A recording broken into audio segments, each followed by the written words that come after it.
ایک بھائی یہ سوال کرتے ہیں کہ اگر کوئی شخص قبروں پر سجدے کی نیت سے سر نہیں جھکاتے ہیں بلکہ ہم بزرگوں کے احترام میں سر جھکاتے ہیں، اگر دل میں سجدے کی نیت نہیں ہے تو پھر وہ شرک کیسے ہوا؟ اس سلسلے میں روشنی ڈالیے۔ میں سمجھتا ہوں اس کا مجمل جواب بلکہ مفصل درس ہی میں دے چکا ہوں، لیکن چونکہ سوال ہے اس لیے ضروری ہے کہ جواب اس کا دوں۔ اگر کوئی آدمی سوال کرے کہ اگر ہم قبر پر سجدہ کرتے ہیں اور سجدے کی نیت نہیں ہے، سر جھکا کر کیا رہے ہیں وہاں پر؟ اگر آدمی قبر پر سجدہ کرے اور سجدے کی نیت نہ ہو تو پھر کیا اس نے؟ دوسری بات یہ کہ کسی انسان کا عمل اور نیت اس میں اختلاف ہو تو ظاہری عمل نبی کے تابع ہونا ضروری ہے، اگرچہ اس کی نیت ہم نہیں جانتے ہیں، کوئی دیکھنے والا نیت نہیں جانتا ہے، اس لیے ظاہر پر حکم لگایا جائے گا۔ رہا یہ مسئلہ کہ ایک انسان تعظیم کی غرض سے کسی صالح کو حیات میں یا اس کی قبر پر سجدہ کرے تو شرعاً اس کا کیا حکم ہے، یہ سوال ہے۔ کوئی آدمی تعظیم کی نیت سے کسی صالح اللہ والے کی قبر پر یا زندگی ہی میں اس کو سجدہ کرے، نیت سجدے کی عبادت کی نہ ہو تو کہ پھر بھی شرک ہوتا کیا؟ ایسا لوگ پوچھ سکتے ہیں۔ اس کا کیا حکم ہے؟ اللہ کے نبی صلی اللہ علیہ وسلم کے قول میں اس کا حکم ہم معلوم کرتے ہیں۔ سب سے بڑے اللہ والوں کے سردار نبی کریم صلی اللہ علیہ وسلم، اللہ کے رسول صلی اللہ علیہ وسلم کے صحابی معاذ بن جبل رضی اللہ تعالیٰ عنہ یمن گئے، جو بھی ذمہ داری تھی پوری کی، یمن سے واپس مدینہ آئے۔ آنے کے بعد پہلا کام اللہ کے نبی صلی اللہ علیہ وسلم کو سجدہ کیا۔ آپ نے کہا یا معاذ ما ھذا، اے معاذ کیا کر رہا ہے، یہ کیا؟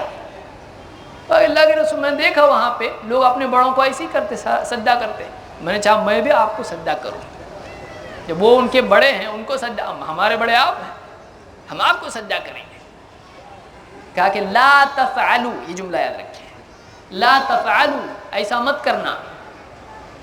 اور آپ نے فرمایا کہ اگر میں کسی انسان کو حکم دیتا، کسی بشر کو حکم دیتا کہ وہ کسی بشر کو سجدہ کرے تو عورت کو حکم دیتا کہ اپنے شوہر کو سجدہ کرے۔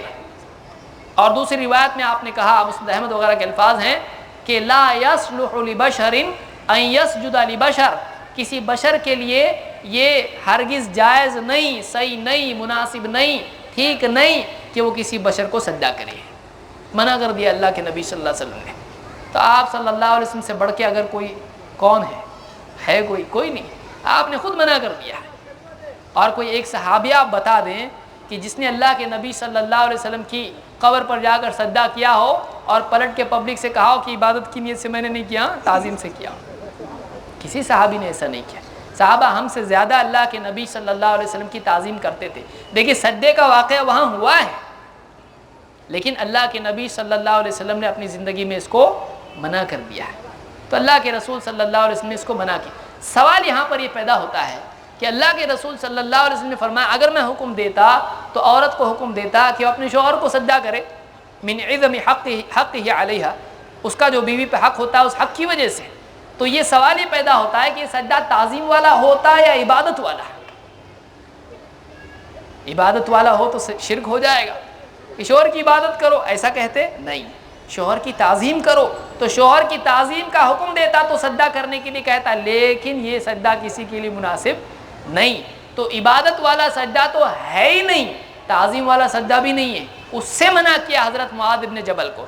حضرت معاذ نے عبادت کے طور پر سجدہ نہیں کیا تھا، تعظیم کے طور پر کیا تھا۔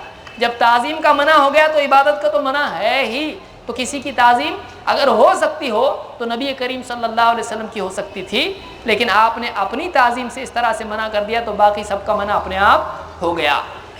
سب سے افضل کے لیے منع تو آپ سے کمتر کے لیے زیادہ منع۔